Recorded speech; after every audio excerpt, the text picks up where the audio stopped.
السلام علیکم ورحمۃ اللہ وبرکاتہ، نحمده ونصلی علی رسولہ الکریم، اما بعد فاعوذ باللہ من الشیطان الرجیم، بسم اللہ الرحمن الرحیم، رب اشرح لی صدری ویسر لی امری واحلل عقدۃ من لسانی یفقہوا قولی۔ وجاءت سکرۃ الموت بالحق ذلك ما كنت منه تحيد۔ وجاءت سکرۃ الموت بالحق ذلك ما كنت منه تحید، آ پہنچی موت کی سختی ساتھ حق کے، یہی ہے جس سے تو بھاگتا پھرتا تھا۔ موت اس دنیا میں انسان کی زندگی کے خاتمے کا نام ہے۔ دنیا میں جو بھی انسان آیا ہے اسے ایک دن واپس ضرور جانا ہے۔ یہ انسان کی زندگی کا سب سے بڑا حادثہ ہے، جس کے بعد اس دنیا سے اس کا تعلق منقطع ہو جاتا ہے اور ایک نئی زندگی جو برزخ کی زندگی کہلاتی ہے وہ شروع ہو جاتی ہے۔ قیامت کے زلزلے کے ساتھ ہی یہ زندگی بھی ختم ہو جائے گی، پھر ایک نیا دور شروع ہوگا جس کی کامیابی اور ناکامی کا انحصار انسان کے اپنے اعمال پر ہوگا۔ ہم میں سے کوئی نہیں جانتا کہ اس کی موت کب آئے گی، لیکن ہم سب اسی دن کی طرف دوڑ رہے ہیں۔ ایسی صورتحال میں اصل کرنے کا کام اس دن کی تیاری کرنا ہے، تاکہ اس کے بعد جب ہم مالک کائنات کے سامنے پیش ہوں تو کوئی شرمندگی نہ ہو۔ موت کے بعد انسان اکیلا رہ جاتا ہے۔ موت انسان کو ہر چیز سے جدا کر دیتی ہے۔ موت ہر انسان کا پیچھا کر رہی ہے، مگر انسان اسے ہی بھولے ہوئے ہے۔ ضرورت اس بات کی ہے کہ ہم اس آخری وقت کو روزانہ یاد کریں اور اس کی تیاری میں لگے رہیں۔ وجاءت سکرۃ الموت بالحق ذلک ما کنت منہ تحید، یہ سورۃ قاف کی آیت نمبر 19 ہے، جس میں انسان سے خطاب ہے کہ انسان خواہ کتنی بھی لمبی زندگی چاہے، لیکن ایک دن موت آ پہنچتی ہے۔ سکرات الموت، موت کی سختیاں، موت کی بے ہوشیاں، موت کی حقیقت کو لے کر آ پہنچتی ہیں، اور یہی وہ بات ہے جس سے انسان بھاگتا ہے۔ موت کا ذکر نہیں سننا چاہتا، موت سے فرار حاصل کرنا چاہتا ہے، لیکن موت اس کو آ پکڑتی ہے۔ یہاں بنیادی طور پر جان کنی کے وقت انسان کی کیا حالت ہوگی اس کو بھی بیان کیا گیا ہے۔ وجاءت سکرۃ الموت بالحق، یعنی ہر انسان کے لیے موت کی سختی اور شدت اور اس کا چمٹنا اور اس کی تکلیف، یہ سب کچھ حق کے ساتھ مل کر آ چکا ہے، اور اس میں کوئی شک نہیں اور اس کے ساتھ کوئی جھوٹ نہیں ہے۔ سکرہ کیا چیز ہے؟ یہ وہ سختی ہے جو عقل کو ختم کر دیتی ہے۔ سکر کے بارے میں راغب الاصفہانی کہتے ہیں، یہ ایسی حالت ہوتی ہے جو انسان اور اس کی عقل کے درمیان حائل ہو جاتی ہے، یعنی انسان کی عقل ماری جاتی ہے، اور اکثر یہ چیز نشہ پیدا کرنے والے مشروب میں استعمال کی جاتی، یعنی انسان ہوش میں نہیں رہتا، جیسے کوئی ڈرنک ہو گیا ہو۔ سکر کو غصے کے معنی میں بھی استعمال کیا جاتا ہے، بس کہا جاتا ہے کہ غصے، عشق، تکلیف اور اونگ نے نشے میں ڈال دیا، یعنی انسان کی مت ماری گئی۔ اور سکرۃ الموت یہ وہ غشی ہے جو تکلیف سے پیدا ہوتی ہے۔ کہتے ہیں یہاں اس سے مراد موت کی سختیاں ہیں، یعنی موت کی سکرات مراد ہے، یعنی موت کی تکلیف سے غشی طاری ہو جاتی ہے، کیونکہ روح کا کھینچا جانا، موت کی شدت کا اترنا، روح کا روندے جانا، شدید تکلیف کا ہونا ہے، اور یہ روندے جانا روح کا اور یہ تکلیف موت کے وقت نازل ہوتی ہے۔ موت کی یہ سختیاں ہر انسان کو بے ہوشی میں ڈال دیتی ہیں اور اس کی عقل ختم کر دیتی ہیں، انسان پر غالب آ جاتی ہیں۔ اور بالحق کا معنی ہے موت ایک حقیقت ہے جو حقیقت اس وقت سامنے آ گئی۔ ایک اور قول ہے کہ آخرت کا معاملہ برحق ہے، یہاں تک کہ وہ انسان کے لیے موت کے وقت واضح ہو جاتا ہے، اس کو اپنی آنکھوں سے دیکھ لیتا ہے۔ ایک اور قول یہ بھی ہے کہ وہ چیز حق ہے جس طرف انسان کا معاملہ لوٹ کر جاتا ہے، یعنی خوش نصیبی کی طرف یا بدبختی کی طرف۔ تو بہرحال موت کی سختی برحق ہے۔ انسان جب تک زندہ ہوتا ہے اس کے اقوال، اس کے افعال لکھے چلے جاتے ہیں تاکہ ان پر اس کا محاسبہ کیا جا سکے. پھر اس کو موت آ جاتی ہے. پھر یہ وہ موت ہے جس کو وہ حق کے ظاہر ہوتے ہی دیکھ لیتا ہے، یعنی اس کی حقیقت سامنے آتے ہی اس کا مشاہدہ کرتا ہے اور اس کو اسی صورت میں دیکھتا ہے جس صورت میں اللہ نے اس کا اس سے وعدہ کیا ہے. اور ایک قول یہ بھی ہے کہ یہاں حق سے مراد بذات خود موت ہے.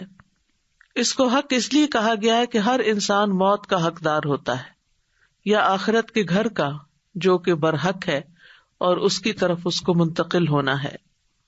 ذالک ما کنت منہ تحید، یہی وہ چیز ہے یعنی موت جو ہر زندہ چیز کی انتہا ہے.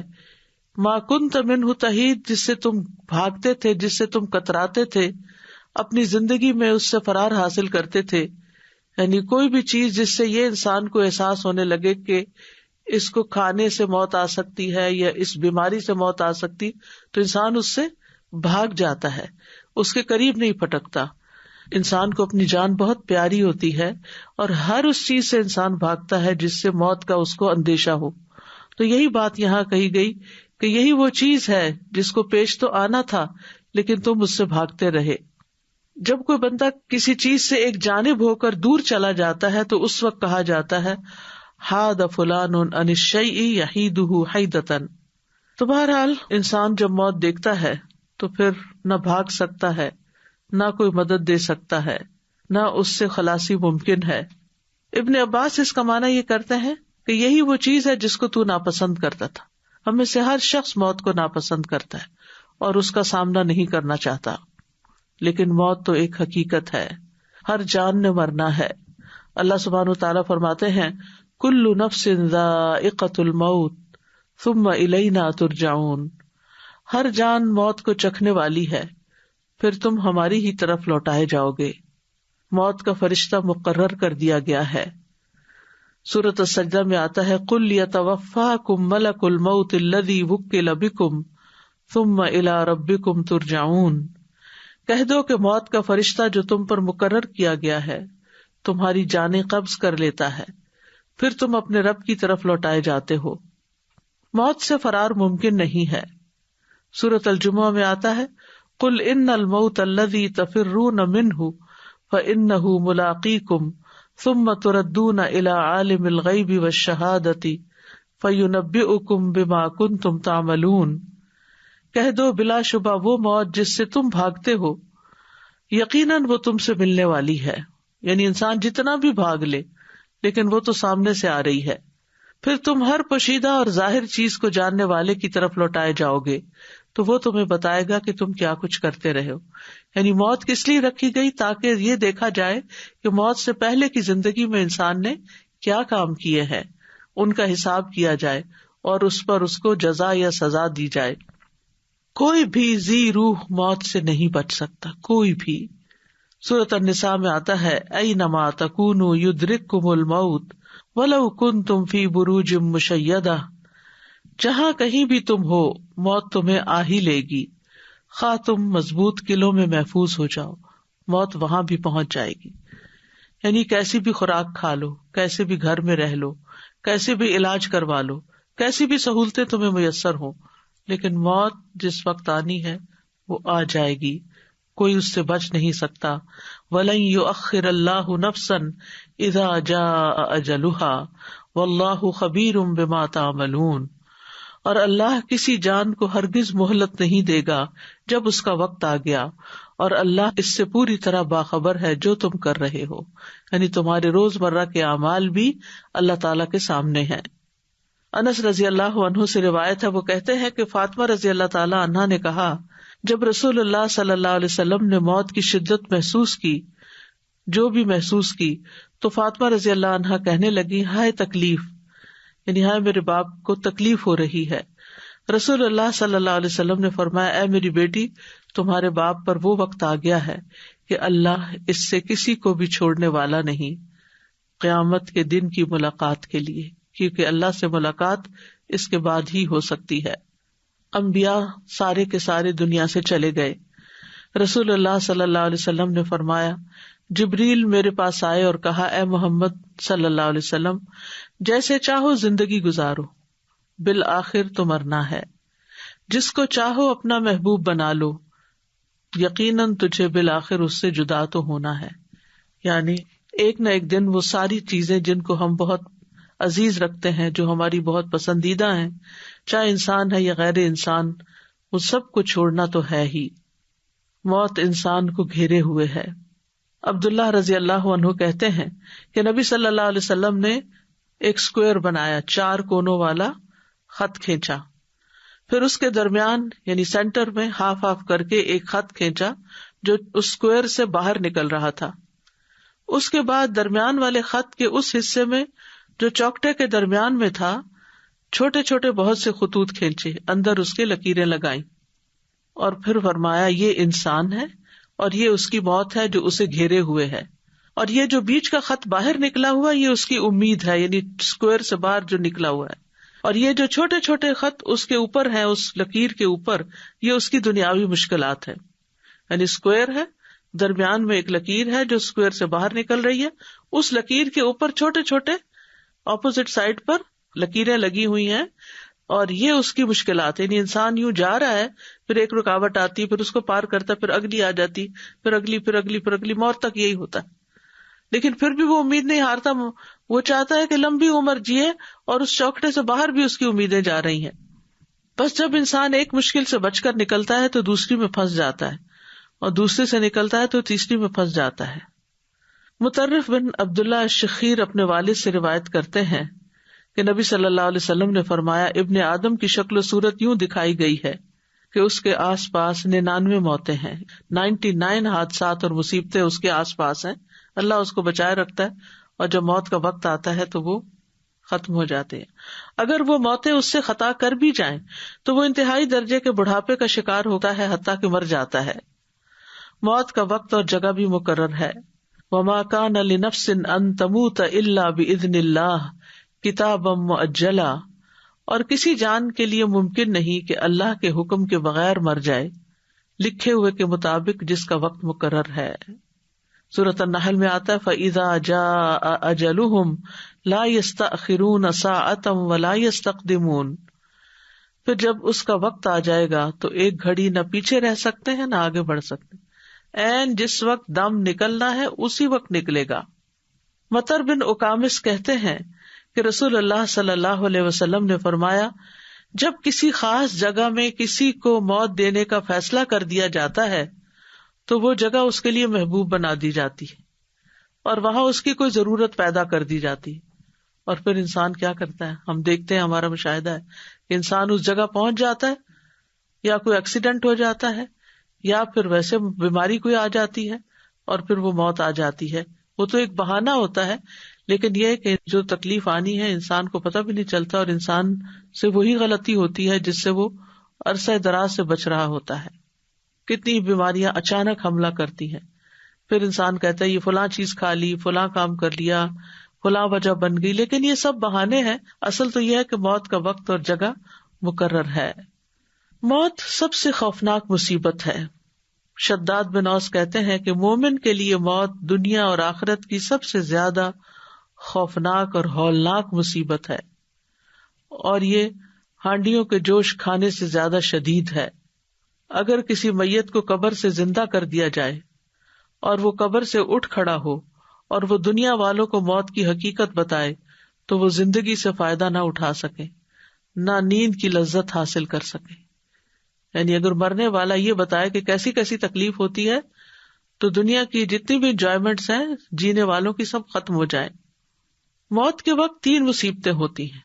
نمبر 1، روح کھینچنے کی سختی، کہ جسم کے روئے سے روح نکلتی ہے. نمبر 2، موت کے فرشتے کی صورت کو دیکھنا اور وہ خوف جو اس فرشتے کو دیکھ کر پیدا ہوتا ہے. یعنی جب فرشتہ سامنے آ جاتا ہے جان نکالنے کے لیے تو اسے دیکھ کے انسان ڈر جاتا ہے. نمبر 3، ان 2 فرشتوں کو دیکھنا جو حفاظت پر مامور ہیں، وہ بھی اس وقت نظر آتے ہیں. تو انسان کے لیے چونکہ پہلا ایکسپیرینس ہوتا ہے فرشتوں کو دیکھنے کا، آخرت میں تو دیکھیں گے ہی، لیکن موت پہلا انسیڈنٹ ہوتا ہے جس میں انسان فرشتوں کو اپنی نیکڈ آئیز کے ساتھ دیکھتا ہے، تو یہ اس کے لیے بہت شاکنگ ہوتا ہے اور اس کو خوف دلاتا ہے. پھر موت کی کیفیات میں پنڈلی پنڈلی سے جڑ جاتی ہے. قرآن مجید میں آتا ہے کلا اذا بلغت التراقی وقیل من راق وظن انہ الفراق والتفت الساق بالساق الی ربک یومئذ المساق. ہرگز نہیں، وہ وقت یاد کرو جب جان ہنسلیوں تک پہنچ جائے گی اور کہا جائے گا ہے کوئی جو دم کرے، یعنی جان حلق تک پہنچ جائے گی تو انسان کہے گا ہے کوئی دم کرے، کیونکہ گلے میں اٹک رہا ہے کچھ، اور وہ یقین کر لے گا کہ یقیناً یہ جدائی ہے، یعنی دم گھٹ رہا ہے تو اب مرنے کا ہی وقت آ گیا ہے. اور پنڈلی پنڈلی کے ساتھ لپٹ جائے گی، اٹھانے کی ہمت ہی نہیں ہوگی، ادھر ادھر ہو ہی نہیں سکے گا انسان، اب ٹانگیں ہی جڑ جائیں گی. اس دن تیرے رب ہی کی طرف روانگی ہے. جان پاؤں سے نکلنا شروع ہوتی ہے، پھر آہستہ آہستہ پنڈلیوں میں آتی ہے، پھر گھٹنوں میں، پھر پیٹ میں، اس طرح ہاتھوں سے، بازوؤں اور پاؤں اور بازوؤں دونوں کی طرف سے، ہاتھوں کی طرف سے بالآخر اس کے گلے میں آ کے اٹک جاتی ہے اور پھر وہاں سے ایک دم نکل جاتی ہے. فلولا اذا بلغت الحلقوم وانتم حینئذ تنظرون ونحن اقرب الیہ منکم ولکن لا تبصرون فلولا ان کنتم غیر مدینین ترجعونها ان کنتم صادقین. پھر ایسا کیوں نہیں ہوتا کہ جب جان ہنسلی کو پہنچ جاتی ہے اور اس وقت تم دیکھ رہے ہوتے ہو، اور ہم اس وقت تم سے بھی زیادہ اس جان کے نزدیک ہوتے ہیں لیکن تم دیکھ نہیں سکتے. پھر اگر تم کسی کے محکوم نہیں، یعنی کسی کا تم پہ حکم نہیں چلتا، تم اپنی مرضی کے خود ہی مالک ہو، اگر تم اپنی بات میں سچے ہو تو اس جان کو لوٹا کیوں نہیں لیتے؟ یعنی اگر تمہاری قابلیت اتنی زیادہ ہے اور اپنے آپ کو بڑی چیز سمجھتے ہو تو پھر اپنی روح کو واپس لے آؤ، دوبارہ زندہ ہو جاؤ، لیکن یہ تمہارے بس کی بات نہیں. پھر یہ بھی یاد رہے کہ موت کے وقت فرشتے آتے ہیں جان نکالنے کے لیے. جان ایسے نہیں کہ اڑ کے کہیں چلی جاتی روح ہماری، بلکہ باقاعدہ فرشتے اس کو وصول کرتے ہیں. قرآن مجید میں آتا ہے کاش تم دیکھتے ظالم لوگ موت کی سختیوں میں جب ہوتے ہیں اور فرشتے اپنے ہاتھ پھیلائے ہوئے ہوتے ہیں، کہتے ہیں نکالو اپنی جانیں، آج تمہیں ذلت کا عذاب دیا جائے گا اس کے بدلے جو تم اللہ پر ناحق باتیں کہتے تھے اور تم اس کی آیات سے تکبر کرتے تھے. پھر اسی طرح یہ ہے کہ کسی کی بھی موت کی خبر سنتے ہیں تو انسان گھبرا اٹھتا ہے، اس کا دل چھوٹا ہوتا ہے، لیکن انسان اس سے بچ نہیں سکتا. موت کا وقت ایک تکلیف کا وقت ہے. شداد بن اوس کہتے ہیں کہ موت دنیا اور آخرت میں مومنوں پر بہت ہولناک مصیبت ہے. موت آریوں کے چیرنے سے بھی زیادہ سخت ہے، کہ جیسے کسی کا جسم کاٹا جا رہا ہو، کینچیوں کے کاٹنے سے بھی زیادہ شدید ہے، ہانڈیوں میں کسی چیز کے جوش کھانے سے بھی زیادہ سخت ہے. اگر کسی آدمی کو دوبارہ زندہ کیا جائے پھر وہ دنیا والوں کو موت کی تکلیف کے بارے میں بتا دے تو لوگ اپنی زندگیوں سے فائدہ نہ اٹھا سکیں اور نہ نیند کی لذت حاصل کر سکیں. ابن سعد نے عوانہ بن حکم سے روایت کرتے ہوئے اپنی کتاب میں بیان کیا ہے، وہ کہتے ہیں کہ عمرو بن العاص کہا کرتے تھے کہ مجھے تعجب ہے اس شخص پر جس پر موت نازل ہو جائے اور اس کی عقل بھی کام کر رہی ہو تو وہ اس کو بیان کیوں نہیں کرتا. پھر جب ان پر موت واقع ہوئی تو ان کے بیٹے عبداللہ نے کہا ابا جان آپ کہا کرتے تھے تعجب ہے اس آدمی پر جس پر موت نازل ہو اور اس کی عقل بھی کام کر رہی ہو تو وہ موت کی حقیقت کیوں نہیں بتاتا، بس آپ ہمارے لیے موت کی حقیقت کو بتائیے. انہوں نے کہا اے بیٹے موت اس سے بڑی ہے کہ اس کو بیان کیا جائے، لیکن میں موت کا کچھ حال بیان کرتا ہوں. مجھے ایسے لگ رہا ہے کہ میری گردن پر رضوا پہاڑ رکھا ہوا ہے، مجھے ایسے لگ رہا ہے کہ میرے پیٹ پہ کانٹے ہیں، اور مجھے ایسے لگ رہا ہے گویا کہ میری روح سوئی کے سوراخ سے نکل رہی ہے، یعنی اتنی تھوڑی تھوڑی کر کے باہر نکل رہی ہے. بہرحال ہر انسان کو موت کی سختی لاحق ہوتی ہے، لیکن ہر انسان کی موت کی شدت اور موت کی سختی کے ہلکا ہونے میں فرق ہوتا ہے، اور اکثر ایسا ہوتا ہے کہ مومنوں پہ یہ سختیاں ہلکی ہوتی ہیں، کافروں پر شدید ہوتی ہیں. انبیاء کے لیے موت کی سختیوں کو بڑھا دیا جاتا ہے تاکہ ان کے لیے ان کا اجر بڑھایا جا سکے. پرہیزگاروں اور بدبختوں اور نیک اور برے آدمی کے درمیان موت کے وقت فرق ہوتا ہے. ہم کہتے کہ یہ دونوں برابر نہیں ہیں، کافر اور فاجر اور موت کی سختی بہت زیادہ جھیلتے ہیں جبکہ مومن پہ اتنی سختی نہیں ہوتی. تو روح نکلنے کے ساتھ ساتھ اس کی رگیں اور اعصاب ٹکڑے ٹکڑے ہوتے رہتے ہیں. تو یہ ایک چیز ہے، اور دوسری چیز یہ کہ کافر و فاجر کی موت کی سختیاں آزمائش اور ناراضگی اور شدت اور عذاب اور عبرت ہیں. اور جہاں تک مومن پرہیزگار کا تعلق ہے تو یہ اللہ کا عطیہ اور نعمت اور رحمت ہے کہ اس سختی کی وجہ سے گناہ مٹا دیے جاتے ہیں یا اس کے درجات بلند کر دیے جاتے ہیں. مومن کو تو ایک کانٹا بھی چبھے تو اس کے گناہ معاف ہوتے ہیں. ذکوان کہتے ہیں کہ حضرت عائشہ کہا کرتی تھی وفات کے وقت رسول اللہ صلی اللہ علیہ وسلم کے سامنے ایک بڑا پیالہ تھا یا چمڑے کی تھیلی تھی جس میں پانی تھا. آپ اپنے دونوں ہاتھ اس برتن میں ڈالتے اور پھر اپنے ہاتھوں کو اپنے چہرے پر ملتے اور فرماتے لا الہ الا اللہ، یقیناً موت میں سختی ہوتی ہے. پھر اپنا ہاتھ اٹھا کر فرمانے لگے پھر رفیق الاعلی، یہاں تک کہ آپ کی روح قبض کر لی گئی اور آپ کا ہاتھ جھک گیا. موت کی شدت کو برا نہیں سمجھنا چاہیے. نہیں، اگر آپ دیکھیں کہ کوئی مریض ہے، بہت وقت لگ گیا ہے اس کو اس اسٹرگل میں، تو اس کو برا نہ سمجھے کہ ضرور یہ کوئی برا آدمی ہوگا تو اس وجہ سے اس کے ساتھ یہ ہو رہا ہے. حضرت عائشہ کہتی ہیں کہ نبی صلی اللہ علیہ وسلم کی وفات ہوئی تو آپ میری ہنسلی اور ٹھوڑی کے درمیان سر رکھے ہوئے تھے.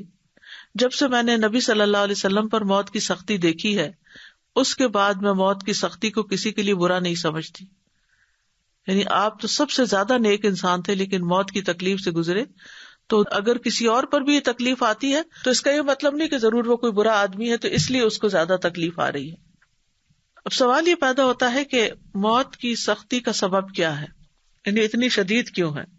ابن حجر کہتے ہیں کہ موت کی سختی مرتبے کے کم ہونے پہ دلالت نہیں کرتی، بلکہ وہ مومن کے لیے یا تو اس کی نیکیوں میں اضافہ کرتی ہے یا اس کے گناہوں کا کفارہ ہوتی ہے، اور انسان جب اللہ کے پاس پہنچتا ہے تو بالکل صاف ستھرا ہو کر.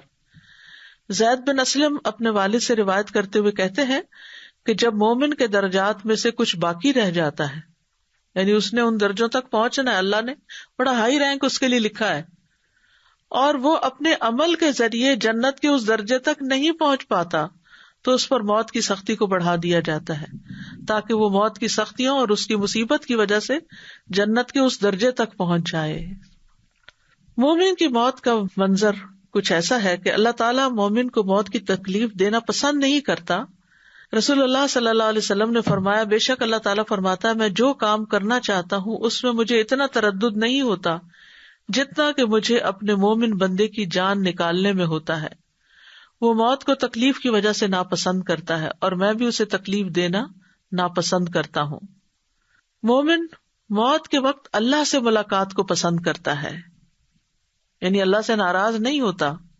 شریح بن ہانی کہتے ہیں میں عائشہ رضی اللہ عنہا کی خدمت میں حاضر ہوا تو میں نے عرض کیا اے ام المومنین، میں نے ابو ہریرہ سے سنا وہ رسول اللہ صلی اللہ علیہ وسلم سے حدیث روایت کرتے ہیں اگر واقعتاً ایسا ہی ہے تو ہم تو ہلاک ہو جائیں گے. تو انہوں نے کہا جو رسول اللہ صلی اللہ علیہ وسلم کے قول سے ہلاک ہو گیا وہ واقعتاً ہلاک ہونے والا ہے. وہ حدیث کیا ہے؟ انہوں نے کہا کہ رسول اللہ صلی اللہ علیہ وسلم نے فرمایا جو اللہ کی ملاقات کو پسند کرے اللہ بھی اس سے ملاقات کرنے کو پسند کرتا ہے، اور جو اللہ کی ملاقات کو ناپسند کرے اللہ بھی اس سے ملاقات کو ناپسند کرتا ہے، حالانکہ ہم میں سے ہر ایک موت کو ناپسند کرتا ہے.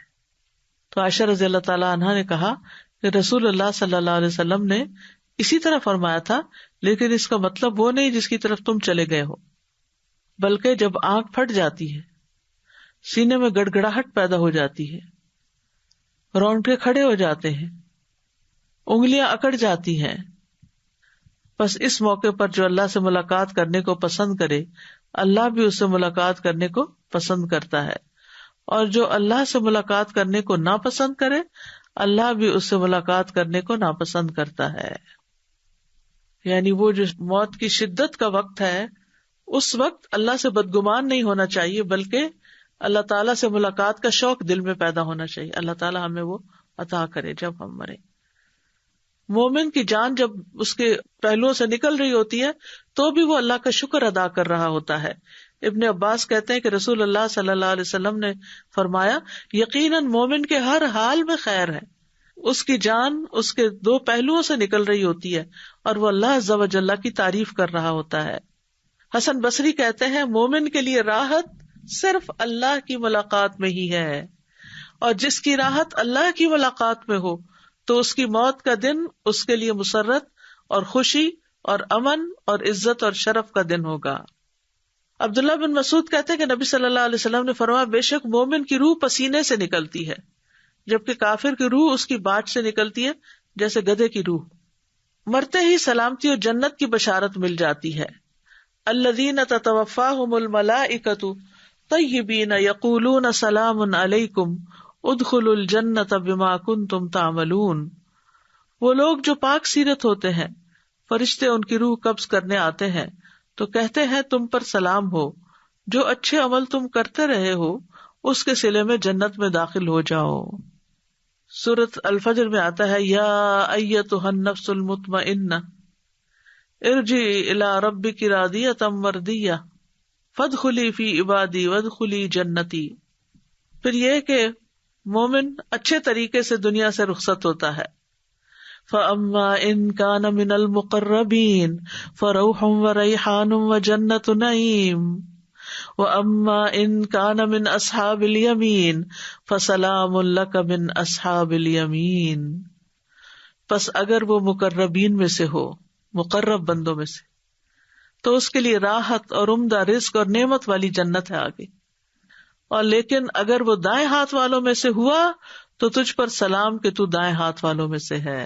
یہ فرق ہے مقربین ٹاپ کلاس اور سیکنڈ کلاس کا۔ پھر اسی طرح مومن کا آگے بھی بہترین استقبال ہوتا ہے۔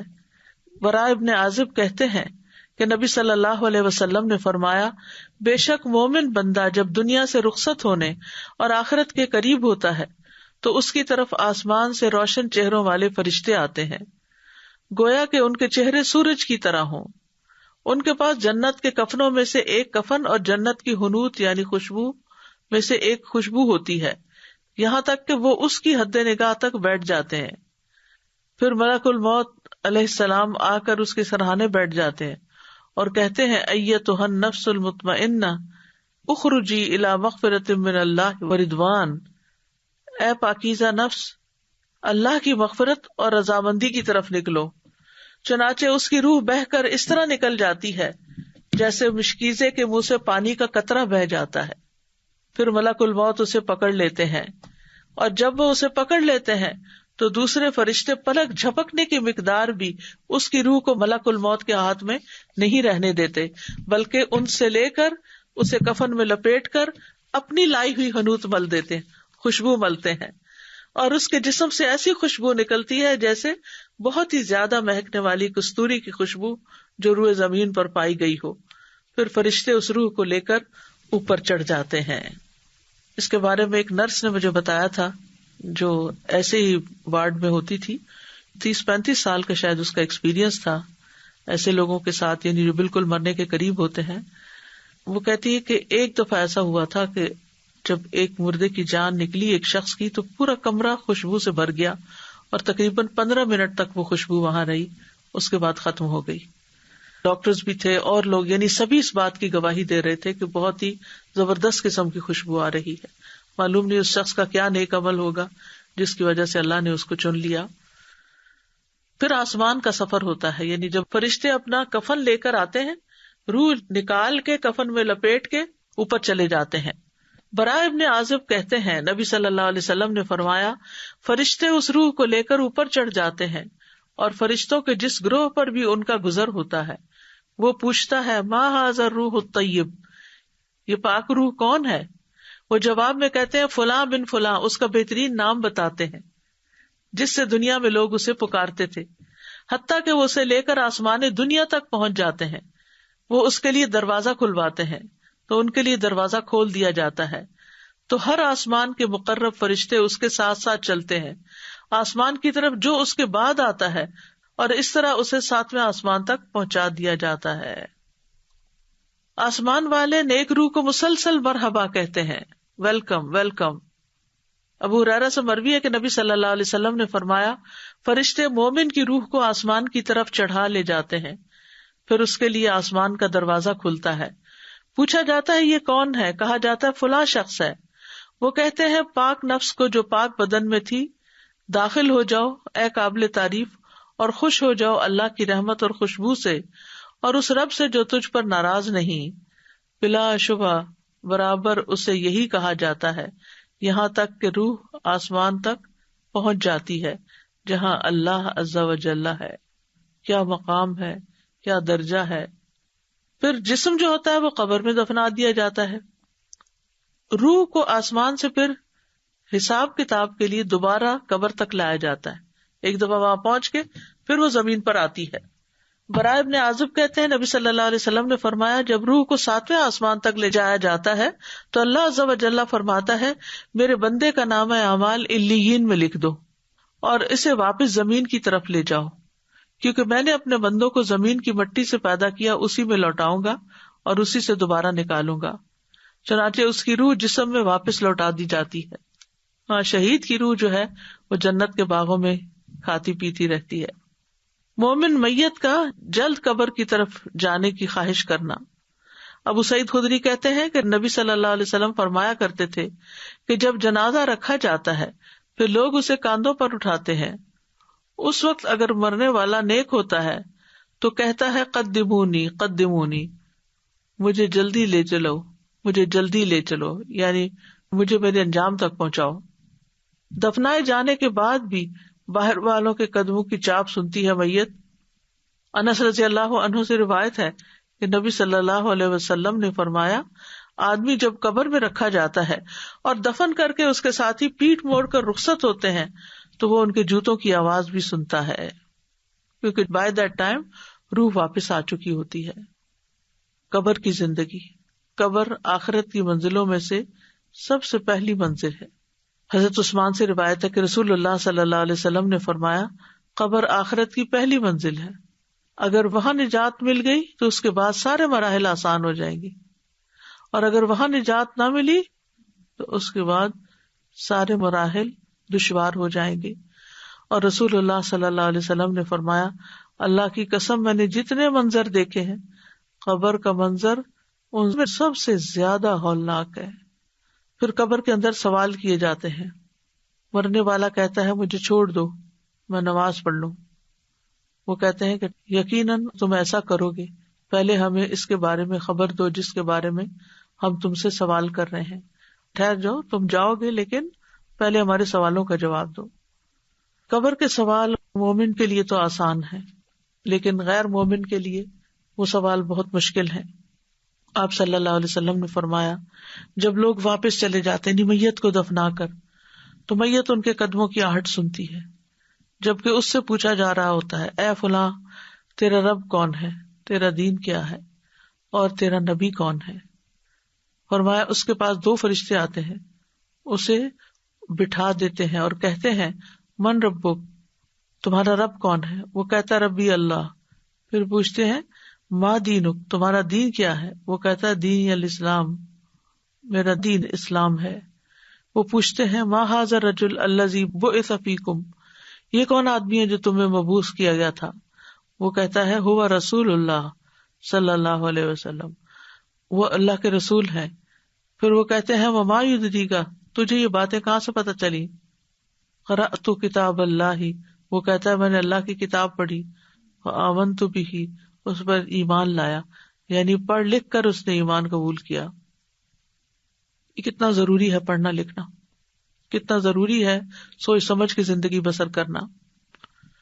یہی سوال جواب اللہ کے اس فرمان کے مصداق ہیں یثبت اللہ الذین آمنوا، اللہ ایمان والوں کو ثابت قدمی عطا کرے گا.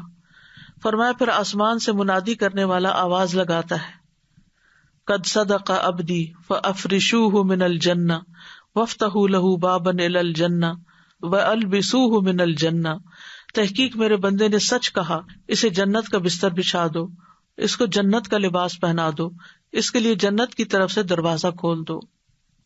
قبر میں نیک اعمال مومن کی حفاظت کرتے ہیں. ابو ہریرہ کہتے ہیں کہ نبی صلی اللہ علیہ وسلم نے فرمایا میت کو جب اس کی قبر میں رکھ دیا جاتا ہے تو وہ ان کے پلٹ جانے کے وقت ان کی جوتوں کی آواز سنتے ہیں. اگر وہ مومن ہوتا ہے تو نماز اس کے سرہانے ہوتی ہے، روزہ اس کے دائیں جانب ہوتا ہے، زکوٰۃ اس کی بائیں جانب ہوتی ہے، دیگر نیک کام صدقہ، صلہ رحمی، نیکی اور لوگوں سے احسان اس کے پاؤں کی طرف آ جاتے ہیں. اگر اس کے سرہانے کی طرف سے آ جاتا تو نماز کہتی ہے میری طرف سے آنے کا راستہ نہیں. پھر اس کے دائیں جانب سے آ جاتا ہے تو روزہ کہتا ہے میری طرف سے آنے کا راستہ نہیں. پھر اس کے بائیں جانب سے آیا جاتا ہے تو زکوٰۃ کہتی ہے میری طرف سے آنے کا راستہ نہیں. پھر اس کے دونوں پاؤں کی طرف سے آیا جاتا ہے. پھر نیک اعمال، صدقہ، صلہ رحمی، نیکی اور لوگوں سے اچھا سلوک کہتے ہیں کہ میری طرف سے آنے کا راستہ نہیں، یعنی وہاں سے وہ گزرنے نہیں دیتے کسی بھی عذاب یا کسی بھی بلا کو. طبرانی کی روایت میں ہے آدمی کے پاس اس کی قبر میں آیا جاتا ہے، پھر جب اس کے سرہانے کی جانب آیا جاتا ہے تو اس کو قرآن کی تلاوت دھکیل دیتی ہے.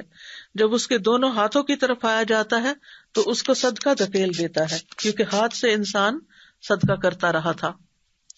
اور جب اس کے پاؤں کی جانب آیا جاتا ہے تو اس کا مسجدوں کی طرف نکلنا جانا اس عذاب کو دھکیل دیتا ہے. نیک اعمال قبر کی تنہائی دور کر دیتے ہیں. براء ابن عازب کی روایت ہے نبی صلی اللہ علیہ وسلم نے فرمایا قبر میں مومن کے پاس ایک خوبصورت لباس اور انتہائی عمدہ خوشبو والا ایک آدمی آتا ہے اور اسے کہتا ہے ابشر، خوشخبری پاؤ جو تمہیں خوش کرے گی، یہ وہی دن ہے جس کا تم سے وعدہ کیا جاتا تھا. وہ اس سے پوچھتا ہے تم کون ہو؟ تمہارا چہرہ ہی خیر کا پتہ بتا رہا ہے. وہ جواب دیتا ہے انا عملک الصالح، میں تمہارا نیک عمل ہوں. اس پر وہ کہتا ہے میرے رب قیامت ابھی قائم کر دے تاکہ میں اپنے گھر والوں اور مال میں واپس لوٹ جاؤں. تو نیک اعمال جو اخلاص کے ساتھ کیے ہوئے ہوں کتنے ضروری ہیں، وہی ساتھ جانے ہیں. باقی تو آل اولاد اور مال جو ہے وہ واپس پیچھے ہی رہ جاتا ہے. لیکن ہمارا زیادہ وقت مال اور اولاد اور ان چیزوں میں لگتا ہے، جبکہ نیک اعمال کے لیے ہم اس طرح وقت نہیں نکالتے جس طرح نکالنا چاہیے. مومن کے لیے قبر روشن اور وسیع ہو جاتی ہے، 14ویں کے چاند کی طرح کی روشنی کر دی جاتی ہے. 70 ہاتھ قبر کشادہ کر دی جاتی ہے، اس پر سبزے سے بھر دی جاتی ہے اس دن تک کے لیے جب وہ اٹھائے جائیں گے. صبح و شام جنت میں اس کا ٹھکانہ دکھایا جاتا ہے. جنت کا دروازہ کھولا جاتا ہے جس سے اس کی خوشی اور سرور میں اضافہ ہو جاتا ہے. جنت کا کھانا بھی ملتا ہے. جو نیک لوگ ہوتے ہیں، یعنی جتنے زیادہ اللہ کے فرما بردار اور نیک اعمال والے، ان کی اتنا ہی اعزاز اور تکریم. وہ گھر والوں کو خبر دینے کی تمنا کرتا ہے کہ میرے پیچھے والوں کو بتا دیا جائے. مومن کو سکون کی نیند سے سلا دیا جاتا ہے. لیکن غیر مومن کی موت کا منظر بہت ہی ہولناک ہے. مرتے وقت اس کی سزائیں کیا ہوتی ہیں. اگر وہ جھٹلانے والے گمراہوں میں سے ہو تو کھولتا ہوا پانی اس کی مہمانی ہوگی اور وہ دوزخ میں دھکیل دیا جائے گا. یہ سورۃ الواقعہ میں آتا ہے. فرشتے جو آتے ہیں ان لوگوں کے پاس جو اپنی جانوں پر ظلم کرتے ہیں تو وہ ہتھیار ڈال دیتے ہیں، کہتے ہیں ہم تو برے کام نہیں کر رہے تھے. فرشتے کہتے ہیں کیوں نہیں، جو کچھ تم کر رہے تھے اللہ یقیناً اسے خوب جانتا ہے. اب جہنم کے دروازوں میں داخل ہو جاؤ، تم ہمیشہ یہاں رہو گے. غرض تکبر کرنے والوں کا انجام بہت برا ہے. یہ سورۃ النحل کی آیتوں کا ترجمہ تھا. الانفال میں آتا ہے کاش آپ اس وقت دیکھتے جب فرشتے ان مقتول کافروں کی روحیں قبض کر رہے تھے تو ان کے چہرے اور ان کی پشتوں پر ضربیں لگا رہے تھے، مار رہے تھے ان کو، کہہ رہے تھے اب جلانے والے عذاب کا مزہ چکھو. کافر کی روح لینے کے لیے سیاہ چہروں والے فرشتے اترتے ہیں جن کے پاس ٹارٹ ہوتے ہیں، اور پھر وہ جب جان نکالنے لگتے ہیں تو روح دوڑنے لگتی ہے اندر. ملک الموت اسے اس طرح کھینچتے ہیں جیسے گیلی اون سے سیخ کھینچی جاتی ہے. پھر اس کو پکڑ لیتے ہیں اور ایک لمحے کے لیے بھی اس کو نہیں چھوڑتے اور اس ٹارٹ میں لپیٹ کے لے جاتے ہیں. کافر اللہ کی ملاقات کو پسند نہیں کرتا. مسلسل عذاب ہی کی خبر اس کو ملتی رہتی ہے. خبیث روح سے انتہائی بدبو اٹھتی ہے. آسمان کے دروازے اس کے لیے نہیں کھولے جاتے. آسمان سے سجین میں گرا دیا جاتا ہے. فرشتوں کے جس گروہ کے پاس سے گزر ہوتا ہے وہی گروہ کہتا ہے ما ھذا الروح الخبیث، یہ خبیث روح کس کی ہے؟ تو فرشتے اس کو جو اٹھائے ہوئے ہوتے ہیں اس کا بدترین نام بتاتے ہیں جو دنیا میں اس کا کوئی لیتا ہوگا. پھر اگر مرنے والا نیک نہیں ہوتا تو قبر میں جانے کی تمنا نہیں کرتا. وہ کہتا ہے ہائے میری بربادی، تم مجھے کہاں لے جا رہے ہو. قبر میں سوال جواب کے وقت خوف کی حالت میں اٹھتا ہے اور پھر ہاں ہاں لا ادری کہہ کے جواب دیتا ہے. اس کے جواب کی تکذیب کرنے سے جہنم سے لباس اور بستر آتا ہے. اس کے جواب پر آسمان سے ایک منادی آواز لگاتا ہے کہ اس نے جھوٹ بولا، اس کے لیے آگ کا بستر بچھا دو، اس کو آگ کا لباس پہنا دو. اس کے اعمال انتہائی کبھی شکل میں آ جاتے ہیں، بدصورت آدمی کی شکل میں گندے کپڑے پہن کر جس سے بدبو آ رہی ہوتی ہے. تو پوچھتے تو کون ہے؟ تیرے چہرے سے شر کی خبر معلوم ہوتی ہے. وہ جواب دیتا میں تیرا گندا عمل ہوں. وہ کہتا ہے میرے رب قیامت کو قائم نہ کر.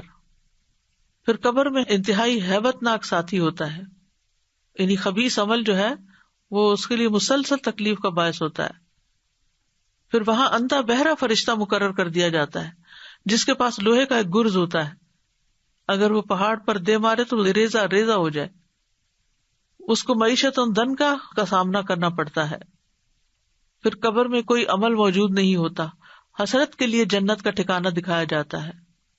اور قبر میں اس کو نیند کی سی کیفیت ہوتی ہے، لیکن ساتھ بچھو سانپ وغیرہ کاٹتے رہتے ہیں، تو کہا جاتا ہے منحوس کی سی نیند سو جا. پھر موت جو ہے وہ خاتمے کا نام ہے، اور اچھا خاتمہ صرف یہ نہیں کہ انسان اس حال میں مرے جب انسان مسجد میں ہو یا جائے نماز پہ ہو یا قرآن سامنے ہو. نبی صلی اللہ علیہ وسلم اپنے بستر پر فوت ہوئے، ابو بکر اپنے بستر پر فوت ہوئے. اچھا خاتمہ انسان کا یہ ہے کہ انسان کتاب و سنت پر ہو، تمام چیزوں پر ایمان رکھے جو ایمان لانے والی ہے، اور ہر اس چیز سے بچے جس سے بچنا ضروری ہے. ہم انسان ہیں، کمزور ہیں، ہم سے غلطیاں ہو جاتی ہیں، لیکن بار بار پلٹ آنا چاہیے تاکہ ہمیں موت سے پہلے اطاعت کی توفیق مل جائے. حسن خاتمہ اصل میں کیا ہے؟ وہ یہ ہے کہ بندے کو موت سے پہلے اس کی توفیق دے دی جائے کہ وہ ہر اس عمل سے دور ہو جائے جو رب سبحانہ وتعالیٰ کو ناراض کرتا ہے، اور گناہوں اور نافرمانیوں سے توبہ کی توفیق مل جائے. توحید پر خاتمہ ہو، لا الہ الا اللہ پر، موت سے پہلے ہدایت مل جائے. حسن خاتمہ کے اسباب کیا ہیں؟ اگر کوئی چاہتا ہے کہ اس کا خاتمہ اچھا ہو تو زندگی میں اللہ کی اطاعت پر قائم رہے اور تقویٰ اپنے اندر پیدا کرتا رہے، اسلام کی حالت پر ثابت قدم رہے، استقامت اختیار کرے، گناہوں سے توبہ میں جلدی کرتا رہے.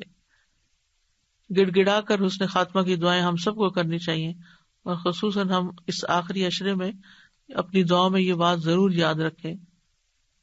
ظاہر اور باطن میں اپنی اصلاح کی کوشش کرتے رہنا چاہیے، قرآن سے تعلق مضبوط کر لینا چاہیے، اللہ سے حسن ظن رکھنا چاہیے، کثرت سے اللہ کا ذکر کرنا چاہیے. برا خاتمہ کیا ہے؟ برا خاتمہ 2 درجوں پر ہے. پہلا مرتبہ یہ کہ انسان شک کا شکار ہو جائے. دوسرا مرتبہ جو اس سے کم درجے کا ہے کہ موت کے وقت انسان کے دل پر دنیا کے کسی کام کی محبت یا حرام خواہشات میں سے کوئی خواہش غالب آ جائے اور وہ خواہش اس کے دل میں متشکل ہو کے دکھائی دے. برے خاتمے کی وجوہات کیا ہوتی ہیں؟ عقیدہ کا بگاڑ، شرک پہ خاتمہ ہونا، استقامت نہ ہونا، اللہ اور اس کے رسول کی مخالفت کرنا، نبی صلی اللہ علیہ وسلم کا مذاق اڑانا، دین سے پھر جانا، اللہ کی ناراضگی کے کام کرنا، نافرمانیوں میں لگے رہنا، راتوں کو اللہ کی نافرمانی میں گزارتے ہوئے موت آ جانا، اللہ کے حرام کردہ امور کا ارتکاب کرنا، دنیا میں ہی مگن ہو جانا، خودکشی کر لینا، جھوٹے الزام لگانا، لوگوں کو گمراہ کرنا. ہمیں دعا بھی کرنی چاہیے کہ اللہ تعالیٰ ہمارا انجام اچھا کرے. فاطر السماوات والارض انت ولی فی الدنیا والآخرہ توفنی مسلما والحقنی بالصالحین. کسی کی موت ہو جائے تو اس کے لیے دعا کرنا، بری موت سے پناہ مانگنا چاہیے، بری بیماریوں سے بھی پناہ مانگنی چاہیے. اللہ کی راہ میں شہادت کی دعا، اللہم ارزقنی شہادتا فی سبیلک واجعل موتی فی بلد رسولک صلی اللہ علیہ وسلم. نیک لوگوں کے ساتھ ملنے کی دعا کرنی چاہیے، رفیق اعلیٰ سے ملنے کی دعا کرنی چاہیے، عذاب قبر سے پناہ مانگنا چاہیے. تو کرنے کے کام یہ ہے کہ موت سے پہلے پہلے نیکیوں سے فائدہ اٹھا لیں. موت کی علامات ظاہر ہونے پر ایمان لانا فائدہ نہ دے گا. موت سے پہلے توبہ کر لینی چاہیے، زندگی کے آخری لمحات کے لیے بھرپور کمائی کرنی چاہیے، موت سے غافل نہیں ہونا چاہیے، موت کا ذکر کرتے رہنا چاہیے، اس میں غور و فکر کرنا چاہیے. ایسا کوئی کام نہیں کرنا چاہیے جو موت کے وقت حسرت کا باعث ہو. موت کو کثرت سے یاد کرنا چاہیے، اپنے مرنے کو قریب بھی سمجھنا چاہیے. موت، قیامت اور آخرت کا کثرت سے اپنے بچوں سے، گھر والوں سے تذکرہ کرتے رہنا چاہیے. موت کو یاد کرنے کے فائدے کیا ہوتے ہیں؟ یہ کہ انسان توبہ جلدی کرتا ہے، اس کے دل میں قناعت ہوتی ہے، اس کی عبادت میں سرگرمی ہوتی ہے، دنیا کی لذتوں سے دور ہوتا ہے، زندگی کا رخ بدل جاتا ہے، دوسروں کی مصیبتیں بھی ہلکی لگتی ہیں. پھر موت کو ناپسند نہیں کرنا چاہیے. جس عمل کی وجہ سے موت ناپسند ہو اس کو چھوڑ دیں. جنت کی فکر کریں کیونکہ وہاں موت نہیں ہوگی. اور پھر مرنے والوں کو کلمے کی تلقین کریں, لا الہ الا اللہ وآخر دعوانا ان الحمد للہ رب العالمین, سبحانک اللہم وبحمدک, اشہد ان لا الہ الا انت, استغفرک واتوب الیک. السلام علیکم ورحمۃ اللہ وبرکاتہ.